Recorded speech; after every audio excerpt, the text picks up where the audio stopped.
अब दूसरी दिव्य महाप्रलय। अब ये दूसरी दिव्य महाप्रलय क्या है? दूसरी दिव्य महाप्रलय, इस महाप्रलय के 5 बार हो जाने के पश्चात दूसरी दिव्य महाप्रलय होती है।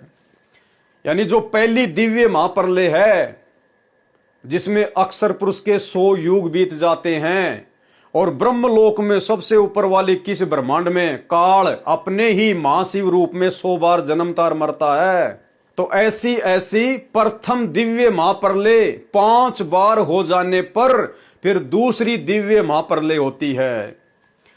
इस महाप्रलय के, कौन सी महाप्रलय के? जो पहले वाली महाप्रलय अभी हमने देखी है, इस महाप्रलय के 5 बार हो जाने के पश्चात दूसरी दिव्य महाप्रलय होती है। दूसरी दिव्य महाप्रलय परब्रह्म अर्थात अविगत पुरुष अर्थात अक्षर पुरुष करता है।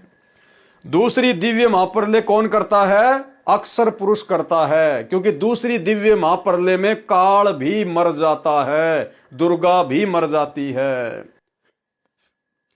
इस महाप्रलय के 5 बार हो जाने के पश्चात दूसरी दिव्य महाप्रलय होती है। दूसरी दिव्य महाप्रलय परब्रह्म अर्थात अविगत पुरुष अक्षर पुरुष करता है। उसमें काल अर्थात ब्रह्म क्षर पुरुष सहित सर्व 21 ब्रह्मांडों का विनाश हो जाता है। यानी दूसरी दिव्य महाप्रलय में जो अक्षर पुरुष करता है उसमें काल के 21 ब्रह्मांड पूरे नष्ट हो जाते हैं, सारे जीव नष्ट हो जाते हैं, सारे के सारे जीव जो है ये अक्षर पुरुष के लोक में रख दिए जाते हैं। काल और दुर्गा को भी वहां पर बीज रूप में रख दिया जाता है। 21 ब्रह्मांड की जो सीमा है वो ऐसे की ऐसे रहती है, केवल उसकी जो कंस्ट्रक्शन है वो सारी नष्ट हो जाती है। उसमें यानी दूसरी दिव्य महाप्रलय में उसमें काल अर्थात ब्रह्म क्षर पुरुष सहित सर्व 21 ब्रह्मांडों का विनाश हो जाता है, जिसमें तीनों लोक स्वर्गलोक मृत्युलोक पाताल लोक ब्रह्मा विष्णु व काल ज्योति निरंजन ओंकार निरंजन तथा इनके लोकों ब्रह्मलोक अर्थात सर्व अन्य 21 ब्रह्मांडों के प्राणी नष्ट हो जाते हैं। अब यहां पर विशेष बात क्या है? 7 त्रिलोकीय ब्रह्मा की मृत्यु के बाद एक त्रिलोकीय विष्णु की मृत्यु होती है, तथा 7 विष्णु की मृत्यु के बाद एक त्रिलोकीय शिव की मृत्यु होती है। फिर 70,000 त्रिलोकीय शिव की मृत्यु के बाद एक ब्रह्मलोकीय शिव अर्थात काल ब्रह्म की मृत्यु पर ब्रह्म के एक युग के बाद होती है। ऐसे 1000 युग का, अब ये परब्रह्म की उम्र बताई जा रही है, ऐसे ऐसे 1000 युग का अक्षर पुरुष का एक दिन तथा इतनी ही रात्रि होती है। तब प्रकृति दुर्गा सहित काल ज्योति निरंजन अर्थात ब्रह्म तथा इसके 21 ब्रह्मांडों के प्राणी विनाश में आते हैं। यानी दूसरी दिव्य महाप्रलय का यह वर्णन है। तब परब्रह्म दूसरे अव्यक्त का 1000 युग का दिन समाप्त होता है। यानी भाइयों और बहनों, अक्षर पुरुष के एक दिन में, अक्षर पुरुष का एक दिन होता है 1000 युग का, अक्षर पुरुष के एक दिन में 21 ब्रह्मांड की पूरी सृष्टि नष्ट हो जाती है। तब परब्रह्म दूसरे अव्यक्त का 1000 युग का दिन समाप्त होता है। इतनी ही रात्रि व्यतीत होने के उपरांत ब्रह्म को यानी काल को फिर पूर्ण ब्रह्म प्रकट करता है। गीता अध्याय 8 श्लोक 17 का भाव ऐसे समझें, परंतु ब्रह्मांडों व महाब्रह्मांडों व इनमें बने लोकों की सीमा गोलाकार दीवार समझो समाप्त नहीं होती। यानी 21 ब्रह्मांडों की जो सीमा है वो समाप्त नहीं होती है, केवल वहां के प्राणी और वहां की जो कंस्ट्रक्शन है वो समाप्त होती है। फिर इतने समय के बाद ये काल तथा माया प्रकृति देवी को पूर्ण ब्रह्म सत्य पुरुष अपने द्वारा पूर्व निर्धारित सृष्टि क्रम के आधार पर पुनः उत्पन्न करता है।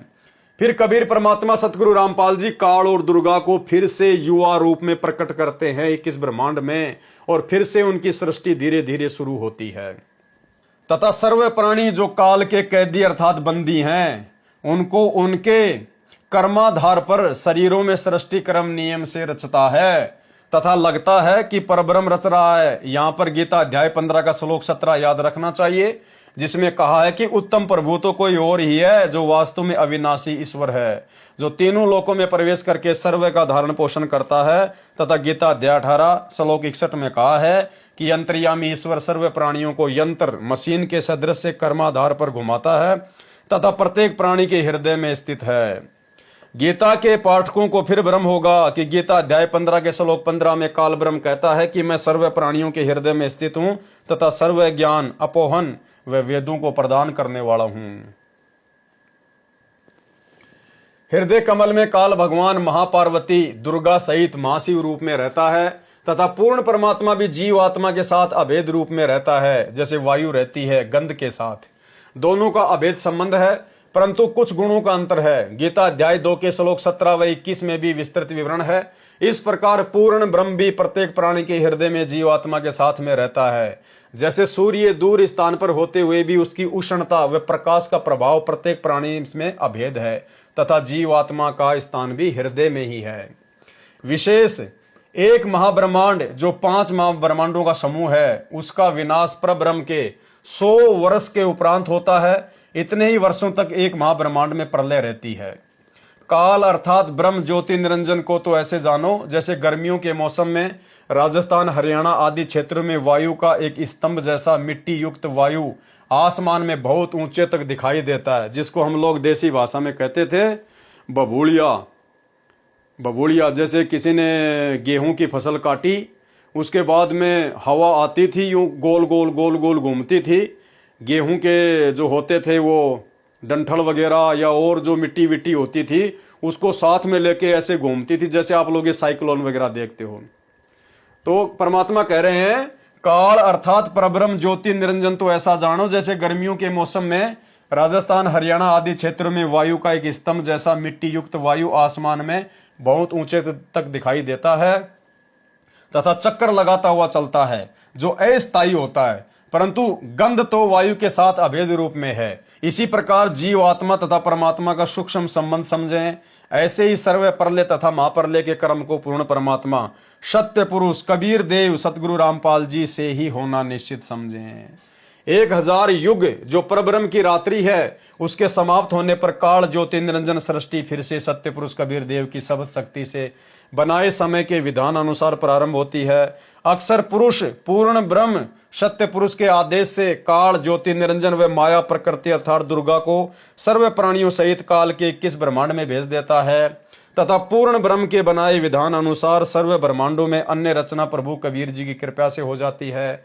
माया यानी प्रकृति तथा काल ज्योति निरंजन के सूक्ष्म शरीर पर नूरी शरीर भी पूर्ण परमात्मा ही रचता है तथा शेष उत्पत्ति ब्रह्म काल अपनी पत्नी दुर्गा प्रकृति के संयोग से करता है।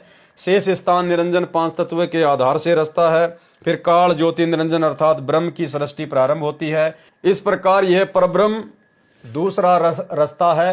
फिर काल ज्योति निरंजन अर्थात ब्रह्म की सृष्टि प्रारंभ होती है। इस प्रकार यह परब्रह्म दूसरा अव्यक्त कहलाता है।